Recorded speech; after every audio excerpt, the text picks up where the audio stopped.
ക്രിസ്തുവിനായി, പ്രവർത്തിച്ചാൽ ക്രിസ്തുവിനായി, മരിച്ചാൽ ക്രിസ്തുവിനായി.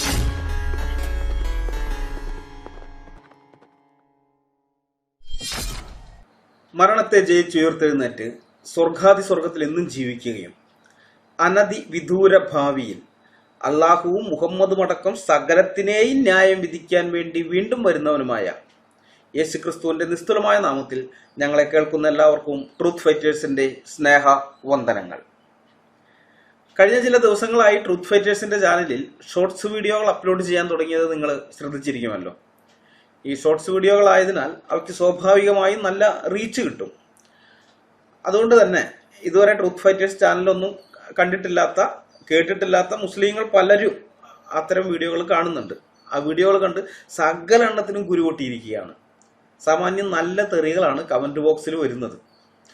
മുൻപ് ഞങ്ങൾ ചെയ്ത വീഡിയോകളിൽ നിന്നാണ് 1 മിനിറ്റോ അതിൽ താഴെയോ വരുന്ന ഓരോ ഷോർട്ട് വീഡിയോയും ഉണ്ടാക്കുന്നത് എന്നതിനാൽ ആ 1 മിനിറ്റ് വീഡിയോ കണ്ടിട്ടാണ് ഇവന്മാർ തെറി വിളിക്കുന്നത്. ഫുൾ വീഡിയോ കണ്ടാൽ തെറി വിളിക്കാൻ നിൽക്കുന്നവർ തലയിൽ മുണ്ടിട്ട് കണ്ടം വഴി ഓടും. അത്രമാത്രം റെഫറൻസുകൾ വെച്ചിട്ടാണ് ഞങ്ങൾ ഓരോ വീഡിയോയും ചെയ്തിരിക്കുന്നത്. ഞങ്ങൾ പറയുന്ന ഓരോ കാര്യത്തിന്റെയും തെളിവ് ആ വീഡിയോകളിലുണ്ട്. എന്നാൽ ഷോർട്ട് വീഡിയോയിൽ നമുക്ക് റെഫറൻസ് ഒന്നും കൊടുക്കാൻ പറ്റില്ല. അത്രയും ദീർഘമായിട്ട് കിട്ടില്ല, 1 മിനിറ്റേ കിട്ടുള്ളൂ പരമാവധി. അപ്പൊ ചെറുതായിട്ട് പോകുന്നു. ആ ചെറിയ 1 മിനിറ്റ് ക്ലിപ്പ് കണ്ടിട്ട് ഇവരുടെ വിചാരം കള്ളം പറയുകയാണ്, ഇതിന്റെ തെളിവൊന്നും നമ്മൾ കൊടുത്തിട്ടില്ല, വെറുതെ അങ്ങ് അടിച്ചു വിടുകയാണെന്ന് ഇവരുടെ വിചാരം. അതുകൊണ്ടാണ് അവന്മാർ തെറി വിളിക്കാൻ ധൈര്യപ്പെടുന്നത്. അല്ലാതെ ഒറിജിനൽ വീഡിയോ, മുഴുവൻ വീഡിയോ, ചിലപ്പോൾ 1 മണിക്കൂറോ 1.5 മണിക്കൂറോ ഒക്കെ ഉള്ള മുഴുവൻ വീഡിയോ കണ്ടു കഴിഞ്ഞാൽ ഇവന്മാർ തലയിൽ മുണ്ടിട്ട് ഓടും. മനസ്സിലായ? അത്രേ ഉള്ളൂ അത് സംഗതി. ഏതായാലും അവന്മാരുടെ തെറിവിളിയൊക്കെ ഞാൻ അവഗണിച്ചു വിടുകയാണ്. കാരണം ഇവന്മാർക്ക് മനസ്സിലായിട്ടില്ല ഇവരുടെ തെറിവിളിയാണ് ഞങ്ങളുടെ ഊർജ്ജം എന്നുള്ള കാര്യം. പല വീഡിയോകളും ഞാൻ പിന്നെ ചെയ്യാം എന്നെഴുതി മാറ്റി വയ്ക്കാറുണ്ട് പലതും. ഈ മാറ്റിവെക്കുന്ന വീഡിയോകൾ പെട്ടെന്ന് ചെയ്യുന്ന ഒരു കാരണം ഇവന്മാരുടെ തെറിവിളിയാണ്. ഈ തെറിവിളി കേൾക്കുമ്പോൾ വിചാരിക്കും എന്നാ ശരി ആ വീഡിയോ ചെയ്തിട്ട് തന്നെ, അല്ലെങ്കിൽ ആ ഭിന്നത്തേക്കൊക്കെ വേറെ തിരക്കുകളും മറ്റുമൊക്കെ അല്ല, അതൊക്കെ തിരക്കൊക്കെ കഴിഞ്ഞിട്ട് ചെയ്യാമെന്ന് വിചാരിച്ച് വെക്കാറുണ്ട്. അപ്പൊ ഇവന്മാർക്ക് ഇത് പിടിയിട്ടിട്ടില്ല, തെറിവിളിയാണ് നമ്മുടെ ഊർജ്ജം എന്നുള്ളത്. അതുപോലെ തന്നെ ഞാനെന്തോ പുതിയ ആളാണെന്നാണ് ഇവരുടെ വിചാരം. ഈ ഫീൽഡിലേക്ക് ഞാൻ പുതിയ ആളാണെന്നാണ് വിചാരം. അവരുടെ കമന്റൊക്കെ നോക്കിയാൽ അറിയാം. വളരെ ബോഡി ഷെയ്മിങ് ഉണ്ട്, കളറിന്റെ പേര്, നിറത്തിന്റെ പേര് പറഞ്ഞിട്ടുള്ള ഷെയ്മിങ്, ഇതെല്ലാം ഉണ്ട്. ഞാനിതെല്ലാം കണ്ട് ആസ്വദിക്കുകയാണ്. കാരണം ഇതിനൊക്കെയുള്ള മറുപടി ഓരോന്നോരോന്നായിട്ട് വീഡിയോ ആയിട്ട് തരാമെന്ന് വിചാരിക്കുന്നു. ഇവരുടെ ഈ തെറിവിളിയാണ് ഞങ്ങളുടെ ഊർജ്ജം എന്ന് പറഞ്ഞല്ലോ. ട്രൂത്ത് ഫൈറ്റേഴ്സ് എന്ന കൂട്ടായ്മ രൂപപ്പെട്ടു വരുന്നതിൽ ഇവന്മാരുടെ തെറിവിളിക്ക് ഒരു പ്രധാന പങ്കുണ്ട്. 10-15 കൊല്ലം മുമ്പ് ഖുർആനിൽ നിന്നും ഹദീസുകളിൽ നിന്നുമുള്ള തെളിവുകൾ വെച്ച് ഞാൻ ഫേസ്ബുക്കിൽ ഇസ്ലാമിക വിഷയങ്ങൾ പോസ്റ്റ് ചെയ്യാൻ തുടങ്ങിയപ്പോൾ അന്ന് എന്നെ ഏറ്റവും ശക്തമായി എതിർത്തിരുന്നത് ക്രിസ്ത്യാനികളായിരുന്നു. അവർ ഖുർആന് ഹദീസുകളൊന്നും വായിച്ചിട്ടില്ല. 15 കൊല്ലം മുമ്പത്തെ കാര്യം പറയുന്നത്.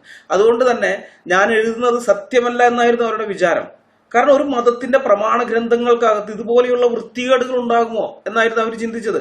അവർക്കാകെ പരിചയമുള്ളത് ബൈബിളാണല്ലോ. അപ്പൊ അതുപോലെ തന്നെ മറ്റു ഗ്രന്ഥങ്ങളും. അപ്പൊ ഇങ്ങനെയുള്ള വൃത്തികേടുകൾ ഉണ്ടാവില്ല എന്ന് അവർ വിചാരിച്ചേ. അപ്പൊ ഞാൻ പറയുന്നത് ശരിയാണ്, ഞാൻ ടൈപ്പ് ചെയ്തിടുന്നത് ഇത് ശരിയാണ്, സത്യമാണെന്ന് തെളിയിക്കാൻ വേണ്ടി സ്ക്രീൻഷോട്ട് ഇടുന്ന ഓപ്ഷൻ ഒന്നും ഫേസ്ബുക്കിൽ അന്നില്ല. പിന്നീടാണ് ആ അപ്ഡേറ്റ് വരുന്നത്. ആ അപ്ഡേറ്റ് വന്നിട്ടും ഞാൻ പറയുന്ന കാര്യങ്ങൾ സത്യമാണെന്ന് തെളിയിക്കാൻ ആ പേജുകളുടെ സ്കാൻ ചെയ്ത കോപ്പി ഇടാനൊന്നും എനിക്ക് സാധിച്ചിരുന്നില്ല. കാരണം ഞാൻ അന്ന് ഉപയോഗിച്ചുകൊണ്ടിരുന്നത് 2G സിമ്മാണ്. 2G സിമ്മിലാണ് ഈ കളിയെല്ലാം. ഒരു പോസ്റ്റോ കമന്റോ ഇട്ടാൽ പോലും അത് പബ്ലിഷ് ആയി വരാൻ കുറെ സമയം എടുക്കും. ബട്ടൺ കറങ്ങിക്കൊണ്ടിരിക്കും, അത് നോക്കിക്കൊണ്ടിരിക്കണം. അപ്പൊ ആ സ്ഥിതിയിൽ ഒരു സ്കാൻ ചെയ്ത ഇമേജ് അപ്ലോഡ് ചെയ്യാൻ പറ്റില്ല.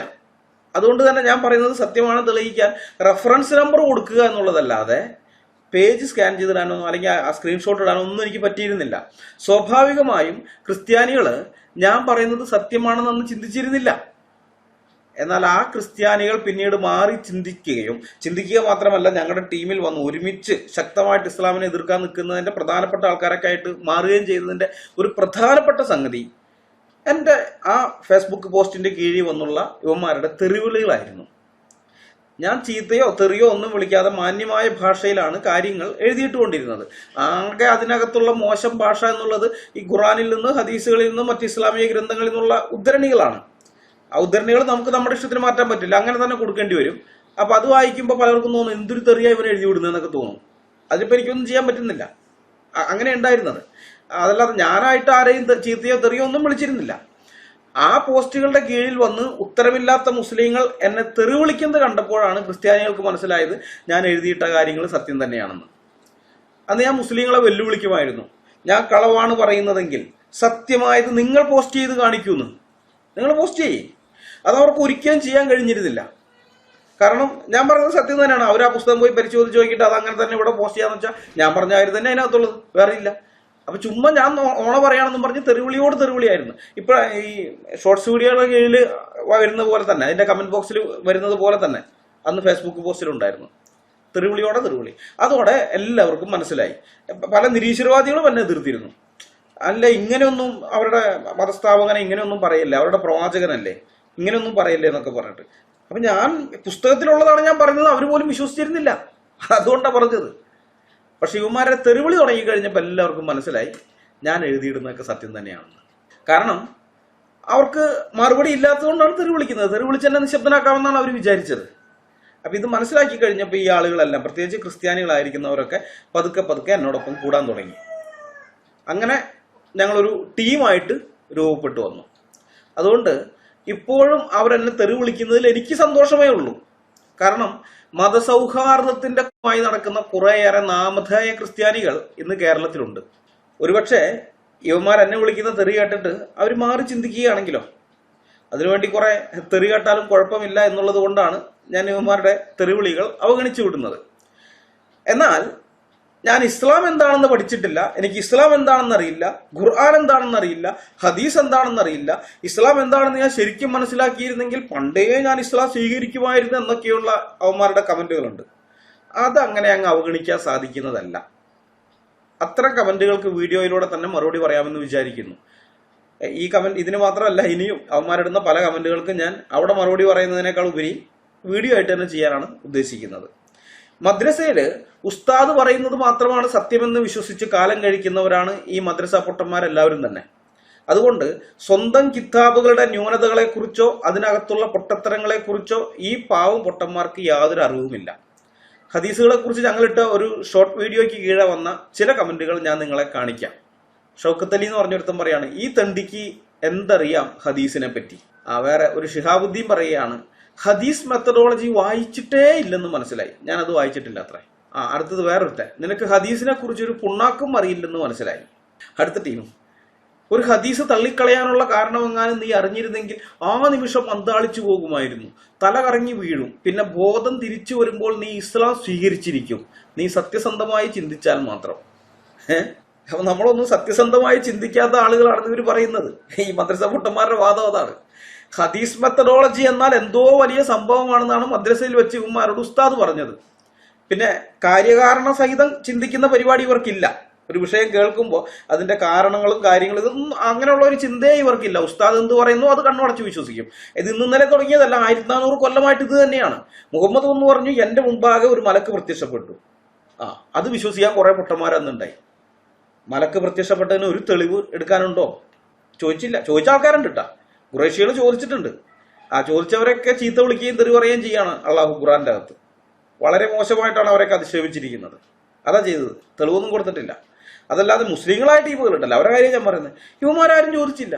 മുഹമ്മദിനോട് എനിക്കിപ്പോൾ ഒരു വഹി വന്നു, എന്താ തെളിവ്? മലക്ക് വന്നു എന്നുള്ളതിന് എന്തെങ്കിലും ദൃക്സാക്ഷി ഉണ്ടോ? ഒരു രണ്ടാമതൊരു സാക്ഷി? മുഹമ്മദ് എന്ന് പറയുന്ന ഒറ്റ മനുഷ്യൻ പറയുന്നത് മാത്രമാണ് ഇവരുടെ വേദവാക്യം, വേറെ ഒന്നുമില്ല. അയാൾ എന്ത് പറയുന്നു അതൊക്കെ അങ്ങനെ തന്നെ കണ്ണുടച്ച് വിശ്വസിക്കുകയാണ്. ആ പാറ്റേണാണ് ഇന്നും തുടർന്നു പോരുന്നത്. ഉസ്താദ് എന്ത് പറയുന്നു അത് തന്നെ സത്യം, അങ്ങനെ തന്നെ വിശ്വസിക്കും. അപ്പോ ഈ ഹദീസ് മെത്തഡോളജിയെ കുറിച്ച് ഉസ്താദ് മദ്രസയിൽ വെച്ച് വലിയ കാര്യങ്ങളൊക്കെ പറഞ്ഞു കൊടുത്തത് ഉമാർ അതൊക്കെ സത്യമാണെന്ന് വിചാരിച്ചിരിക്കുകയാണ്. അതുകൊണ്ടാണ് ഇവിടെ വന്നിട്ട് ഇങ്ങനെ തള്ളുന്നത്. എന്റെ മുസ്ലിം സുഹൃത്തുക്കളെ, നിങ്ങൾ വിചാരിക്കുന്നത് പോലെ നിങ്ങളുടെ രണ്ടാം പ്രമാണമായ ഹദീസ് അത്ര വലിയ സംഗതിയൊന്നുമല്ല. ഹദീസ് മെത്തഡോളജി എന്ന് പറയുന്നത്, അല്ലെങ്കിൽ ഹദീസ് നിദാന ശാസ്ത്രം എന്നൊക്കെ പറയുന്നത് മഹാ കോമഡിയാണ്. ഇതൊന്നും ആദ്യകാലത്ത് ഉണ്ടായിരുന്നില്ല.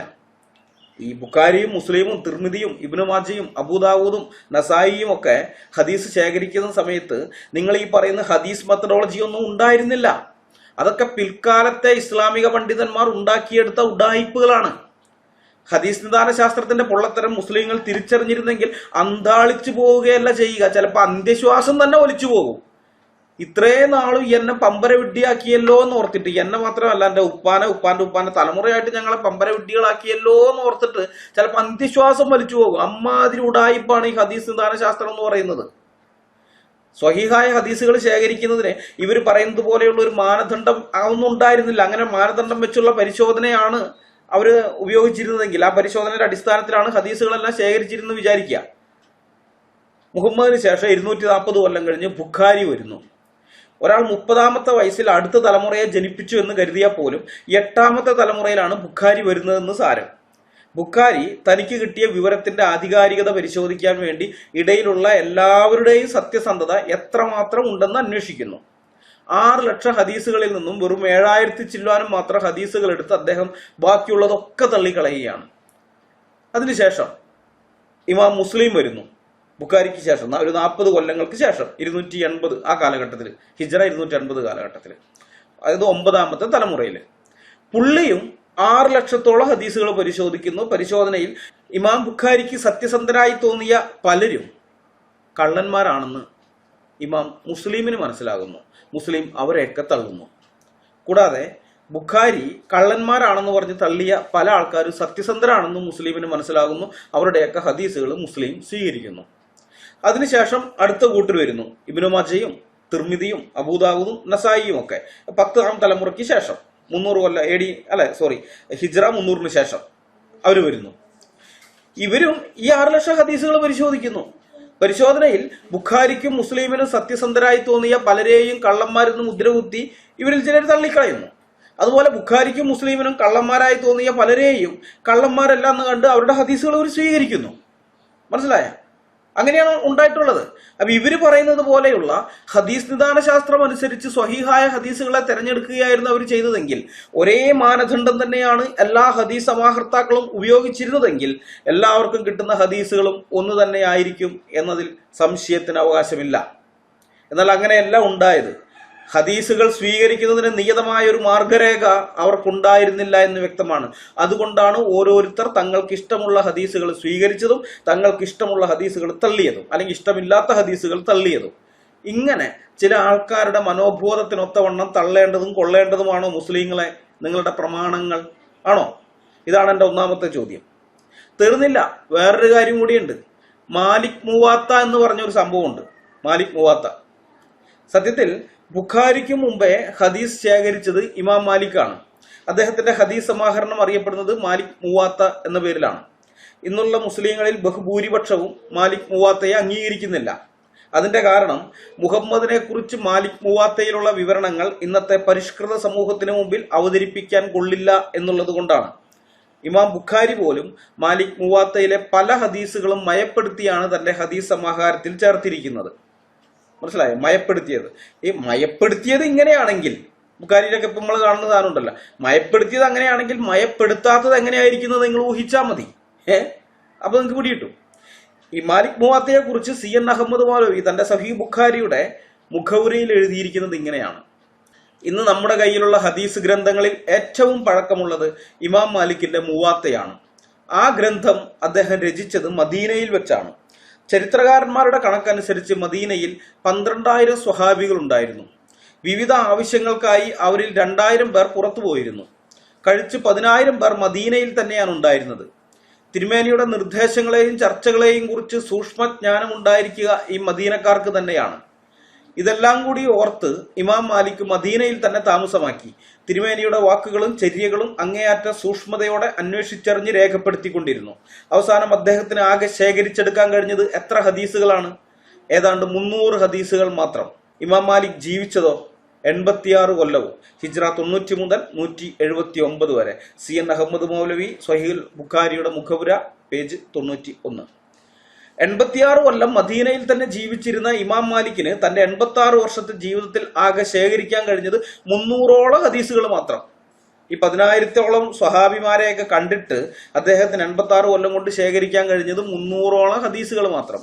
പക്ഷെ അതിനും 10-60 കൊല്ലം കഴിഞ്ഞ് അറേബ്യൻ ഉപഭൂഖണ്ഡത്തിന് പുറത്തു നിന്നും വന്ന ബുഖാരി ശേഖരിച്ചതോ 6 ലക്ഷത്തോളം ഹദീസുകൾ. 6 ലക്ഷത്തോളം ഹദീസുകൾ. അതിൽ നിന്ന് അദ്ദേഹത്തിന് ശരിയാണെന്ന് തോന്നി തെരഞ്ഞെടുത്തത് 7,000 ചില്ലാനും ഹദീസുകളും. അപ്പൊ എന്റെ ചോദ്യം, ആദ്യം ജീവിച്ചിരുന്ന ഈ സ്വദേശിക്ക് കിട്ടാത്ത ഹദീസുകൾ എങ്ങനെയാണ് മുസ്ലിങ്ങളെ പിൽക്കാലത്ത് വന്ന വിദേശിക്ക് കിട്ടിയത്? ഉസ്ബെക്കിസ്ഥാൻകാരനാണല്ലോ ഇദ്ദേഹം, അവിടുത്തുകാരനാണ്. അപ്പൊ എങ്ങനെയാണ് ഈ മദീനയിൽ തന്നെ ജീവിച്ചിരുന്ന ഇമാം മാലിക്കിന് കിട്ടാത്ത ഹദീസുകൾ, അറബി മാതൃഭാഷയായ അതേ നാട്ടിൽ ജനിച്ചു വീണ സ്വദേശിയായിരിക്കുന്ന ആൾക്ക് കിട്ടാത്ത ഹദീസുകൾ ഈ വിദേശിക്ക് കിട്ടിയത്, പുറമേന്ന് വന്ന വിദേശിക്ക് കിട്ടിയത്? മാത്രമല്ല, എങ്ങനെയാണ് ഇത്രയധികം ഹദീസുകൾ പിൽക്കാലത്ത് സ്വഹീഹായി മാറിയത്?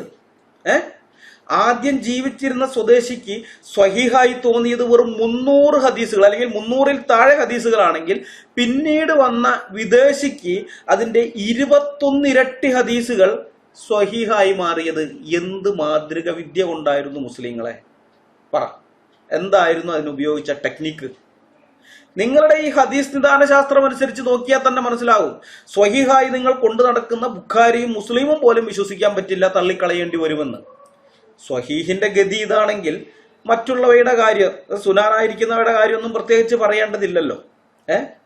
ഈ ഹദീസ് നിദാന ശാസ്ത്രത്തിൽ ഒരു പ്രധാന കാര്യമാണ് കള്ളം പറയുന്നവർ റിപ്പോർട്ട് ചെയ്യുന്ന ഹദീസുകൾ സ്വീകരിക്കാനോ ആ ഹദീസുകൾ മറ്റുള്ളവരോട് പറയാനോ അല്ലെങ്കിൽ മറ്റുള്ള ആൾക്കാരോട് പോയിട്ട് റിപ്പോർട്ട് ചെയ്യാനോ പാടില്ല എന്നുള്ളത്. കളവ് പറയുന്നവരെ മാറ്റി നിർത്തി വിശ്വസ്തരിൽ നിന്ന് മാത്രമേ ഹദീസുകൾ റിപ്പോർട്ട് ചെയ്യാവൂ എന്ന തലക്കെട്ടിൽ സ്വഹീഹ് മുസ്ലിമിന്റെ ആമുഖത്തിൽ നൽകിയിരിക്കുന്ന ഹദീസ് ഇങ്ങനെയാണ്. മുഗീറത്ത് ഇബ്നു ശുഅബ നിവേദനം. നബി പറഞ്ഞു, കളവാണെന്ന് താൻ മനസ്സിലാക്കുന്ന ഒരു ഹദീസ് ഒരാൾ റിപ്പോർട്ട് ചെയ്താൽ അവനും കള്ളന്മാരിൽപ്പെട്ടവനാണ്. സ്വഹീഹ് മുസ്ലിം വാല്യം 1 പേജ് 59-60. ഈ ഹദീസ് അനുസരിച്ച് പ്രമുഖ ഹദീസ് സമാഹർത്താവായ ബുഖാരി കള്ളനാണെന്നും അക്കാരണത്താൽ ബുഖാരിയിലുള്ള ഒറ്റ ഹദീസും വിശ്വാസയോഗ്യമല്ല എന്നും തെളിയിക്കാനായിട്ട് സാധിക്കും. സ്വഹീഹ് ബുഖാരി വോളിയം 7 ബുക്ക് 64 ഹദീസ് നമ്പർ 268. സുന്ന.com പോയി കഴിഞ്ഞ് നിങ്ങൾ നോക്കിയാൽ സുന്ന.com സ്വഹീഹ് ബുഖാരി 5355 ഹദീസ്. അബൂ ഹുറൈറ നിവേദനം. പ്രവാചകൻ പറഞ്ഞു, ഒരാൾ സമ്പന്നനായിരിക്കുമ്പോൾ നൽകുന്ന ദാനമാണ് ഏറ്റവും നല്ല ദാനം. കൊടുക്കുന്ന കൈയാണ് എടുക്കുന്ന കൈയേക്കാൾ നല്ലത്. എന്ന് വെച്ചാൽ ഇത് ബൈബിളിൽ നിന്നുള്ള കോപ്പിയടിയാണ്. കർത്താവായ യേശു ക്രിസ്തു പറഞ്ഞിട്ടുള്ളതാണ്. വാങ്ങുന്നതിനേക്കാൾ കൊടുക്കുന്നത് ഭാഗ്യം എന്ന് പറഞ്ഞിട്ടുള്ളത് അപ്പോസ്തല പ്രവൃത്തിയിൽ പൗലോസ് അപ്പോസ്തലനെ ഉദ്ധരിക്കുന്നുണ്ട്. ആ സംഗതി തന്നെയാണ് ഇത് എടുത്തിരിക്കുന്നത് ഇവിടെ. അപ്പൊ കൊടുക്കുന്ന കൈയാണ് എടുക്കുന്ന കൈയേക്കാൾ നല്ലത്.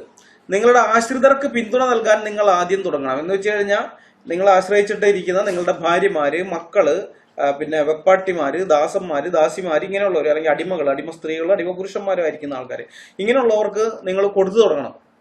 അവരെ നിന്ന് എടുക്കുകയല്ല, അവർക്ക് നിങ്ങൾ കൊടുത്തു തുടങ്ങണം. ഈ ഹദീസ് അബൂ ഹുറൈറ പറഞ്ഞു കഴിഞ്ഞതിന് ശേഷം എന്തുണ്ടായിന്ന് വെച്ചാൽ അവിടെ ഭയങ്കര പ്രശ്നമുണ്ടായി. അവിടെ ആളുകൾ കുടുംബനാഥന്മാരോട് അല്ലെങ്കിൽ യജമാനന്മാരോട് അടിമകൾ ചോദിക്കാൻ തുടങ്ങി. ഭാര്യ പറയുകയാണ്, ഒന്നുകിൽ എനിക്ക് ഭക്ഷണം നൽകണം, അല്ലെങ്കിൽ എന്നെ വിവാഹമോചനം ചെയ്യണം. മര്യാദയ്ക്ക് തീറ്റ പോലും ഭാര്യമാർക്ക് കൊടുത്തിരുന്നില്ല. മനസ്സിലായി? അത് ഓർക്കണം. അവരോട് എനിക്ക് ഭക്ഷണം നൽകണം, അല്ലെങ്കിൽ എന്നെ വിവാഹമോചനം ചെയ്യണം. ഇത് തന്നെ അടിമകൾ ഇത് തന്നെയാണ് പറയുന്നത്. എനിക്ക് ഭക്ഷണം തരൂ, എന്റെ സേവനം ആസ്വദിക്കൂ, ഭക്ഷണം തന്നു കഴിഞ്ഞതിന് ശേഷം ഞാൻ നിങ്ങളെ സേവിച്ചോളാം. അതുപോലെ മകനും പറയുകയാണ് ബാപ്പായോട്, മകൻ പറയാണ്, എനിക്ക് ഭക്ഷണം തരൂ, നിങ്ങൾ എന്നെ ആർക്ക് വിട്ടുകൊടുക്കുന്നു? എന്ന് വെച്ച് കഴിഞ്ഞാൽ ഭക്ഷണം ഇല്ലാത്തതുകൊണ്ട് വിൽക്കുകയാണ്, മക്കളെയൊക്കെ അടുത്ത ആൾക്കാർക്ക് കൊടുക്കുന്ന പരിപാടി, അതൊക്കെ നിർത്താനൊക്കെ പറയുന്നത്. അപ്പൊ ഇതാകെ പ്രശ്നമായി കഴിഞ്ഞപ്പോൾ ആൾക്കാർ വന്നിട്ട് അബൂ ഹുറൈറയോട് ചോദിക്കുകയാണ്, അബൂ ഹുറൈറ, അള്ളാഹുവിന്റെ ദൂതനിൽ നിന്ന് നിങ്ങൾ ഇത് കേട്ടിട്ടുണ്ടോ?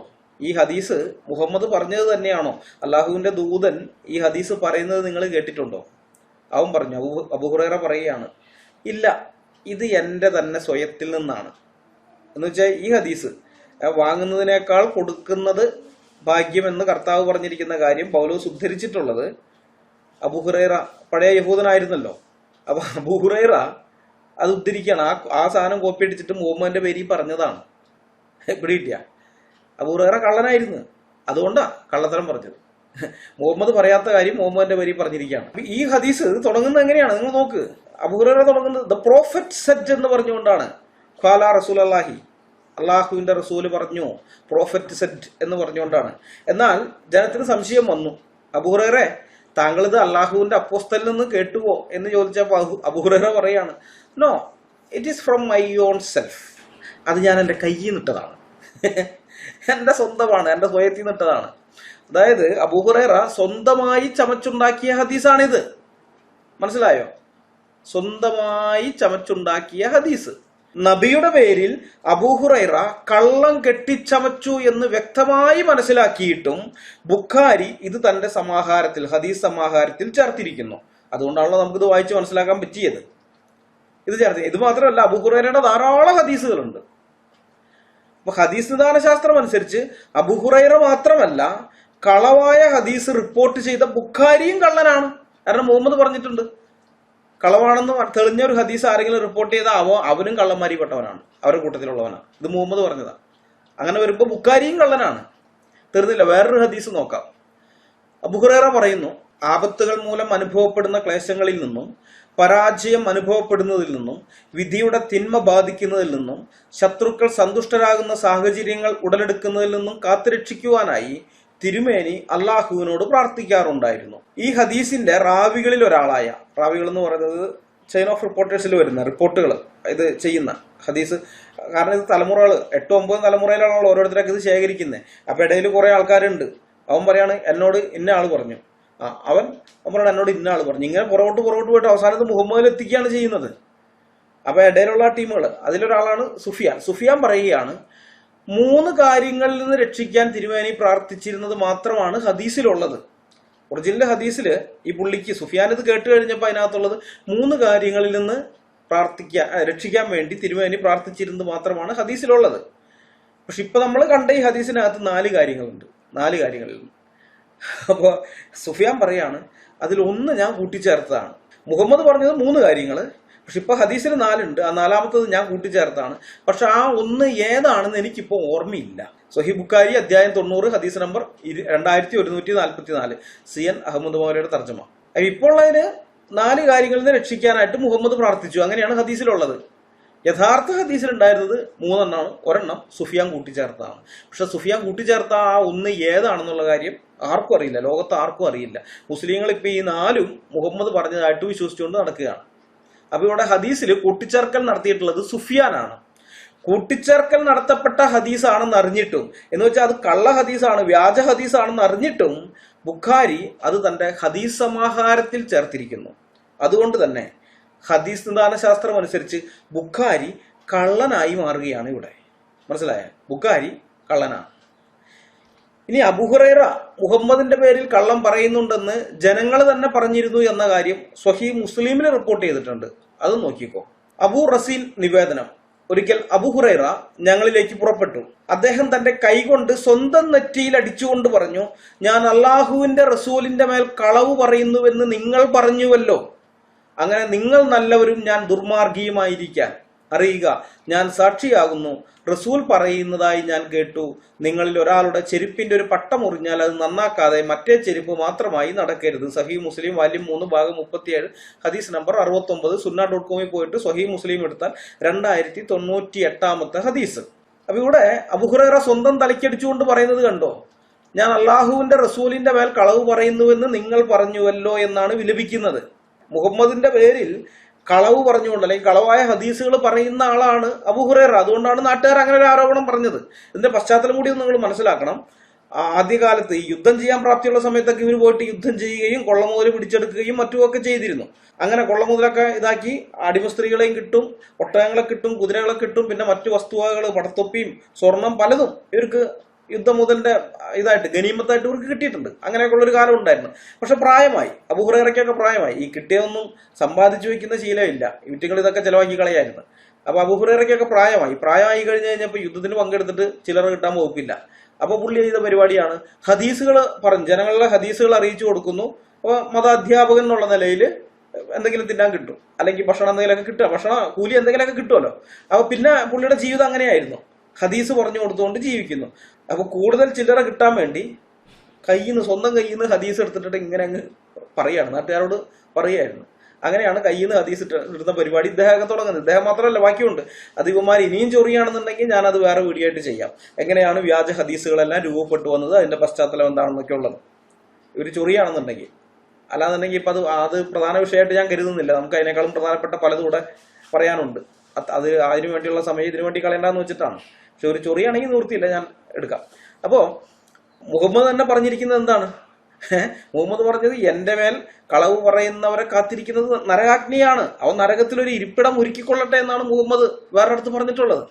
അങ്ങനെയുള്ള ഒരുവൻ പറഞ്ഞ ഹദീസുകളാണ് ബുഖാരിയിലും മുസ്ലിമിലും മറ്റെല്ലാ ഹദീസ് സമാഹാരങ്ങളിലും കൂടുതലായിട്ടുള്ളത്.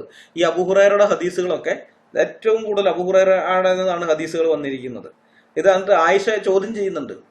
ആയിഷ ചോദിക്കുന്നത്, നിനക്ക് ഇത്രമാത്രം ഹദീസ് എവിടെ നിന്ന് കിട്ടി? അപ്പൊ അബൂ ഹുറൈറ പറയുന്നുണ്ട്, വിശ്വാസികളുടെ മാതാവേ, താങ്കൾ മറ്റുള്ള സ്ത്രീകളുമായിട്ട് പരദൂഷണം പറഞ്ഞും മറ്റുമൊക്കെ ഇരുന്ന സമയത്ത് അവരുടെ പരദൂഷണം മാത്രമല്ല, തലമുടി ചെയ്യുന്ന കാര്യമൊക്കെ പറയുന്നത്, പേൻ നോക്കിയും തലമുടി ചെയ്യുകയും പരദൂഷണവും പറഞ്ഞൊക്കെ ഇരുന്ന സമയത്ത് ഞാൻ നബിയോട് കൂടെ തന്നെ നടന്ന് ഇതെല്ലാം കേട്ട് പഠിക്കുകയായിരുന്നു എന്നാണ് അബൂ ഹുറൈറ തിരിച്ചു പറയുന്ന മറുപടി. ഓക്കെ, അപ്പൊ ഇങ്ങനെയുള്ളൊരു വ്യക്തി ആയതുകൊണ്ടാണ് അബൂ ഹുറൈറയിൽ നിന്ന് ധാരാളം ഹദീസുകൾ വന്നിരിക്കുന്നത്. എന്നാൽ നാട്ടുകാർ പറയുന്നത് അബൂ ഹുറൈറ മുഹമ്മദിന്റെ പേരിൽ കളവ് കെട്ടിച്ചമച്ച് പറയുന്ന ആളാണ്. മാത്രമല്ല, ചോദ്യം ചെയ്യുന്ന സമയത്ത് ചില ഹദീസുകളുടെ കാര്യത്തിൽ ചോദ്യം ചെയ്യുമ്പോണ്ട് ഈ അബൂ ഹുറൈറ എന്ന് പറയുന്നുണ്ട്, ഇല്ല നബി അങ്ങനെ പറഞ്ഞിട്ടില്ല, ഞാനിത് എന്റെ കയ്യിൽ നിന്ന് എടുത്തിട്ട് പറഞ്ഞതാണ് എന്നൊക്കെ. മനസ്സിലായ? സഹീഹ് ബുഖാരി 5355 ഹദീസ് നമ്മൾ കണ്ടല്ലോ, സുനാ.കോമിലത്തെ. കയ്യിൽ നിന്ന് എടുത്തിട്ട് പറയാണ്. അപ്പോൾ അബൂ ഹുറൈറ മുഹമ്മദിന്റെ പേരിൽ കളവ് കെട്ടിച്ചമച്ച് പറയുന്ന ആളായിരുന്നു എന്നറിഞ്ഞിട്ടും ആ കളവ് ബുഖാരി അങ്ങനെ തന്നെ റിപ്പോർട്ട് ചെയ്തിരിക്കുന്നു. സുഫിയാൻ ഹദീസിൽ കൂട്ടിച്ചേർക്കൽ നടത്തിയെന്ന് മനസ്സിലാക്കിയിട്ടും ബുഖാരി അത് തന്റെ ഹദീസ് സമാഹാരത്തിൽ ചേർത്തിരിക്കുന്നു. അബൂ ഹുറൈറ മുഹമ്മദിന്റെ പേരിൽ കള്ളം കെട്ടിച്ചമച്ച് പറയുന്നവനാണെന്ന് ജനങ്ങൾ പറഞ്ഞിട്ടും മുസ്ലിം അത് രേഖപ്പെടുത്തിയിരിക്കുന്നു. അപ്പൊ എന്താണ് ഇത് നമുക്ക് മനസ്സിലാക്കാൻ പറ്റുന്നത്? കളവാണെന്ന് താൻ മനസ്സിലാക്കുന്ന ഒരു ഹദീസ് ഒരാൾ റിപ്പോർട്ട് ചെയ്താൽ അവനും കള്ളന്മാരിൽ പെട്ടവനാണ് എന്ന ഹദീസ് അനുസരിച്ച്, അല്ലെങ്കിൽ നബി വചനം അനുസരിച്ച്, മുഹമ്മദിന്റെ വചനം അനുസരിച്ച് ഇവിടെ ബുഖാരിയും മുസ്ലിമും കള്ളന്മാരാണ്. അബൂ ഹുറൈറ മാത്രമല്ല, സുഫിയാൻ മാത്രമല്ല, ഇവരും കള്ളന്മാരാണ്. ഇബ്നു അബ്ബാസും അതുകൊണ്ട് ഇബ്നു അബ്ബാസ് കള്ളനാണെന്ന് നിർവഹിക്കുന്ന വേറെ ഹദീസ് ഉണ്ട്. ഇഷ്ടംപോലെ ഉണ്ട്. ഇവന്മാരുടെ എല്ലാ പണ്ഡിതന്മാര് കള്ളന്മാരാണ്. ഉമറിന്റെ കള്ളത്തരം അത് വേറെയുണ്ട്. ഇതൊക്കെയുണ്ട്, ഇഷ്ടം പോലെ ഉണ്ട്. ഇതൊന്നും വായിച്ചു പഠിക്കാതെ അല്ല ഞങ്ങളിവിടെ വന്നിരിക്കുന്നത് കേട്ടാ. അപ്പൊ ഈ ഒരു പ്രമാണം അനുസരിച്ച് മുഹമ്മദ് പറഞ്ഞിരിക്കുന്ന കാര്യമുണ്ടല്ലോ, കളവാണെന്ന് ഒരുവന് മനസ്സിലായാൽ, അങ്ങനെ മനസ്സിലായ ഹദീസ് ഒരാൾ റിപ്പോർട്ട് ചെയ്താൽ അവനും കള്ളന്മാരിൽ പെട്ടവനാണ് എന്നുള്ള ആ ഹദീസ് അനുസരിച്ച് ബുഖാരിയും മുസ്ലിമും കള്ളന്മാരാണ്. അവരുടെ ഒറ്റ ഹദീസ് പോലും, ബുഖാരിയുടെയും മുസ്ലിമിന്റെയും ഒറ്റ ഹദീസ് പോലും സ്വീകരിക്കാൻ പാടില്ല. അപ്പൊ സ്വഹീഹ് എന്നും പറഞ്ഞവർ കൊണ്ട് നടക്കുന്ന സ്വഹീഹ് ബുഖാരിയുടെ സ്വഹീഹ് മുസ്ലിമിന്റെ അവസ്ഥയാണ്. അപ്പൊ പിന്നെ പുറകെ വരുന്ന സിഹാഹുസത്തിൽ ഉൾപ്പെട്ട ബാക്കിയുള്ള 4 എണ്ണത്തിന്റെ ഗതി എന്താണ്? മാലിക് മൂവാത്ത എങ്ങനെയായിരിക്കും? ബാക്കിയുള്ള ഊഹിക്കാവുന്നതേ ഉള്ളൂ. ഏറ്റവും ചുരുക്കി പറയുകയാണെങ്കിൽ ഇസ്ലാമിന്റെ 2ാം പ്രമാണം എന്ന് പറഞ്ഞൊരു കൊണ്ട് നടക്കുന്ന സാധനം ഉണ്ടല്ലോ, ഹദീസുകൾ, അതിന്റെ വില ഇത്രയേ ഉള്ളൂ. നിങ്ങളുടെ 2ാം പ്രമാണം ഇത്രയേ ഉള്ളൂ. മനസ്സിലായോ മുസ്ലിം സുഹൃത്തുക്കളെ? ഹദീസ് ദാനശാസ്ത്രത്തിന്റെ പൊള്ളത്തരം മനസ്സിലാക്കിയിട്ട് തന്നെയാണ് ഞങ്ങൾ സംസാരിക്കുന്നത്. അത് വെറും ചവറാണെന്ന് ഞങ്ങൾ പറയുന്നത് വെറുതെ അല്ല, വായിച്ചു നോക്കിയിട്ട് തന്നെയാണ്. നിങ്ങൾക്ക് സംശയം വല്ലതുണ്ടെങ്കിൽ MM അക്ബറിനോട് ചോദിച്ചാൽ മതി, പുള്ളിക്കാരൻ പറഞ്ഞു തരും ഞങ്ങളുടെ ഹദീസ് വിജ്ഞാനത്തെ കുറിച്ച്. MM അക്ബറെ പറഞ്ഞു തരും. അതുകൊണ്ട് കമന്റ് ബോക്സിൽ തെറി വിളിച്ച് ഞങ്ങളെ നിശബ്ദരാക്കാമെന്നാണ് നിങ്ങൾ വ്യാമോഹിക്കുന്നതെങ്കിൽ അത് നടക്കില്ല എന്ന് ഇനിയെങ്കിലും നിങ്ങൾ മനസ്സിലാക്കി വെച്ചോ. നിങ്ങളുടെ കിതാബുകളിലുള്ള കാര്യങ്ങൾ പുറത്തു പറയുമ്പോൾ നിങ്ങൾക്ക് നാണക്കേട് തോന്നുന്നുണ്ടെങ്കിൽ ഞങ്ങളെ തെറി വിളിച്ചിട്ട് കാര്യമില്ല. പകരം ആ കിതാബുകൾ എടുത്ത് വലിച്ചെറിയണം. പൊതുസമൂഹത്തിന് മുമ്പിൽ നാണക്കേടുണ്ടാക്കുന്ന ഈ കിതാബുകളെയാണല്ലോ ഞാൻ ഇത്രയും നാൾ ഫോളോ ചെയ്തിരുന്നത്, ഇനി ഇത് ഫോളോ ചെയ്യാൻ എന്നെ കിട്ടില്ല എന്ന് സ്വയം പറഞ്ഞുകൊണ്ട് അത് വലിച്ചെറിഞ്ഞ് അതിൽ നിന്ന് സ്വാതന്ത്ര്യം പ്രാപിക്കാൻ നോക്ക്. അത് ചെയ്യും. അല്ലാതെ എന്നെ തെറി വിളിക്കാൻ നിന്നാൽ നിങ്ങൾ ഇനിയും നാണം കെടുകയേ ഉള്ളൂ. നിങ്ങളെക്കാൾ വലിയ പുള്ളികൾ ഇതിനു മുമ്പ് കുറെ ശ്രമിച്ചതാ ഞങ്ങളെ മിണ്ടാതാക്കാൻ. പക്ഷെ നടന്നില്ല എന്ന് മാത്രമല്ല, ഞങ്ങളെ മിണ്ടാതാക്കാൻ നോക്കിയവന്മാരുടെ ഇപ്പോഴത്തെ അവസ്ഥ എന്താണെന്ന് അറിയാമോ? അവരിപ്പോ സോഷ്യൽ മീഡിയയിൽ ഒരക്ഷരം പോലും മിണ്ടുന്നില്ല. അതാണ് അവരുടെ അവസ്ഥ. മനസ്സിലാക്കാം. ഞങ്ങളെ നിശബ്ദരാക്കാൻ വന്നവര് ഇപ്പൊ നിശബ്ദരായി പോയിരിക്കുകയാണ്. അവര് ശ്രമിച്ചിട്ട് നടക്കാത്തത് നിങ്ങളെ കൊണ്ട് തെറി വിളിച്ച് നടത്തിക്കളയാമെന്ന് നിങ്ങൾ ചിന്തിച്ചാൽ നിങ്ങൾ വിഡ്ഢികളുടെ സ്വർഗത്തിലാണ് ഇരിക്കുന്നത് എന്ന് മാത്രമേ എനിക്ക് പറയാനുള്ളൂ. ഞങ്ങളെ നിശബ്ദരാക്കാൻ വേണ്ടി നിങ്ങൾക്ക് ചെയ്യാൻ പറ്റുന്ന വേറൊരു കാര്യമുണ്ട്. പണ്ട് മുഹമ്മദ് ചെയ്ത കാര്യം, മുഹമ്മദിനെ വിമർശിച്ച ആൾക്കാർക്കെതിരെ മുഹമ്മദ് ചെയ്ത കാര്യം, മുഹമ്മദിനെ വിമർശിച്ച കവിതകൾ ചൊല്ലിയിരുന്ന 110 വയസ്സുണ്ടായിരുന്ന അബു അഫാക്കിന്റെ കാര്യത്തിലും, കാബിനുൽ അഷറഫിന്റെ കാര്യത്തിലും, അസ്മാ ബിന്ദു മർവാന്റെ കാര്യത്തിലും, അബു റാഫിന്റെ കാര്യത്തിലും മുഹമ്മദ് ചെയ്ത കാര്യം, ഇരുട്ടിന്റെ മറവിൽ കൊട്ടേഷൻ സംഘങ്ങളെ വിട്ട് ഈ വിമർശകരെ തട്ടിക്കളയുകയായിരുന്നു മുഹമ്മദ് ചെയ്തത്. നിങ്ങളുടെ നബി ചെയ്തത് നിങ്ങൾക്ക് മാതൃകയാണല്ലോ. ആ മാതൃക ഉപയോഗിച്ച് മാത്രമേ നിങ്ങൾക്ക് ഞങ്ങളെ നിശബ്ദരാക്കാൻ പറ്റൂ. അതല്ലാതെ ഒരു രീതിയിലും നിങ്ങൾക്ക് ഞങ്ങളെ മിണ്ടാതാക്കാൻ സാധിക്കില്ല. ഞങ്ങൾ പറയുന്ന കാര്യങ്ങൾക്കെല്ലാം ഇസ്ലാമിക ഗ്രന്ഥങ്ങളിൽ നിന്നോ ചരിത്ര ഗ്രന്ഥങ്ങളിൽ നിന്നോ ഞങ്ങൾ തെളിവുകൾ ഹാജരാക്കുന്നുണ്ട്. തെളിവില്ലാതെ ഞങ്ങൾ ഒരക്ഷരം പറയുന്നില്ല. അതുകൊണ്ട് തന്നെ പോലീസിനെ ഉപയോഗിച്ചോ കോടതിയെ ഉപയോഗിച്ചോ ഞങ്ങളെ നിശബ്ദരാക്കാൻ നിങ്ങൾക്ക് സാധിക്കില്ല. അതല്ലെങ്കിൽ വേറൊരു കാര്യം ചെയ്യാം. നിങ്ങളുടെ ഖുർആന് ഹദീസുകളും ഫത്തുൽ മൂയിനും തഫ്സീറുകളും മറ്റനുബന്ധ ഇസ്ലാമിക ഗ്രന്ഥങ്ങളുമെല്ലാം സർക്കാരിന് നിവേദനം കൊടുത്ത് നിരോധിപ്പിക്കുക. ഇതൊക്കെ ഞങ്ങളുടെ നബിയെ അപമാനിക്കുന്നതാണ്, ഞങ്ങളുടെ ഈമാനിന് ഇത് കോട്ടം വരുത്തുന്നതാണ്, ഞങ്ങളുടെ ദീനിനെ അവഹേളിക്കുന്ന ഗ്രന്ഥങ്ങളാണ് ഇതൊക്കെ എന്നും പറഞ്ഞുകൊണ്ട് ഖുർആൻ അടക്കമുള്ള സകലതിനെയും നിങ്ങൾ നിരോധിപ്പിക്കുക. അങ്ങനെ സർക്കാർ ആ പുസ്തകങ്ങളെല്ലാം നിരോധിച്ചു കഴിഞ്ഞാൽ പിന്നെ ഞങ്ങൾക്ക് ആ പുസ്തകങ്ങളിൽ നിന്ന് എന്തെങ്കിലും ഉദ്ധരിച്ചുകൊണ്ട് വീഡിയോ ചെയ്യാനോ ഫേസ്ബുക്ക് പോസ്റ്റുകളൊന്നും ഇടാനോ പറ്റില്ല. അത് നിയമലംഘനമാകും. നിരോധിച്ച പുസ്തകങ്ങളിൽ നിന്ന് ഞങ്ങൾ ഉദ്ധരിച്ചാൽ അത് നിയമലംഘനമാകും. അങ്ങനെ വരുമ്പോൾ ഞങ്ങളെ അറസ്റ്റ് ചെയ്ത് വിചാരണ നടത്തി നിങ്ങൾക്ക് ശിക്ഷിക്കാൻ പറ്റും. പക്ഷേ ആ പുസ്തകങ്ങളൊന്നും നിരോധിക്കാത്ത കാലത്തോളം ഞങ്ങൾ ആ പുസ്തകങ്ങളിൽ നിന്ന് ഉദ്ധരിച്ചുകൊണ്ട് 10,000 വീഡിയോകൾ ചെയ്താലും നിങ്ങൾക്ക് ഞങ്ങളെ ഒന്നും ചെയ്യാൻ പറ്റില്ല. വെറുതെ മിണ്ടാണ്ട് കേട്ടിരിക്കാനേ നിങ്ങളെ കൊണ്ട് പറ്റൂ. അത് ഇനിയെങ്കിലും മനസ്സിലാക്കിക്കോ. നിങ്ങൾ തെറി വിളിച്ചാലോ ഭയപ്പെടുത്തിയാലോ നിശബ്ദരാകുന്നവരല്ല ഞങ്ങൾ. വില കൂടിയ ഈന്തപ്പഴവും ഫ്ലൈറ്റ് ടിക്കറ്റും കിട്ടിയാൽ നിങ്ങളുടെ സ്റ്റേജുകളിൽ കയറി വന്ന് നിങ്ങൾക്ക് വേണ്ടി ഓശാന പാടുന്ന നാമധേയ ക്രിസ്ത്യാനികളുടെ കൂട്ടത്തിലും ഞങ്ങളെ ഉൾപ്പെടുത്തണ്ട. നിങ്ങൾ അങ്ങനെയുള്ള ക്രിസ്ത്യാനികളെയൊക്കെ കണ്ടിട്ടുള്ളൂ. അലക്സാണ്ടർ ജേക്കബിനെ പോലെയും ഹൂർലോസിനെ പോലെയും ഒക്കെയുള്ള, തേലക്കാടിനെ പോലെയുള്ളവരെയൊക്കെ നിങ്ങൾ കണ്ടിട്ടുള്ളൂ. ഒറിജിനൽ ക്രിസ്ത്യാനികളെ നിങ്ങൾ ഇതുവരെ കണ്ടിട്ടില്ല. അതിന്റെ കുഴപ്പം നിങ്ങൾക്ക്. ഞങ്ങൾ സത്യത്തിന് വേണ്ടി നിലകൊള്ളുന്ന ക്രിസ്തുവിന്റെ സാക്ഷികളാണ്. അവസാനം വരെ ഞങ്ങൾ അങ്ങനെ തന്നെ ആയിരിക്കുകയും ചെയ്യും. ഞങ്ങളുടെ ദൈവം അതിന് ഞങ്ങളെ സഹായിക്കും. മനസ്സിലായോ? ഈ വീഡിയോ ഞാൻ ഇവിടെ അവസാനിപ്പിക്കുകയാണ്. അടുത്ത വീഡിയോയുമായി വരുന്നത് വരെ എല്ലാവരെയും കർത്താവായ യേശു ക്രിസ്തു കാത്തു സൂക്ഷിക്കുമാറാകട്ടെ. അവിടുത്തെ വിലയേറിയ നാമം മാത്രം എന്നും എന്നേക്കും വാഴ്ത്തപ്പെടട്ടെ. ആമേൻ.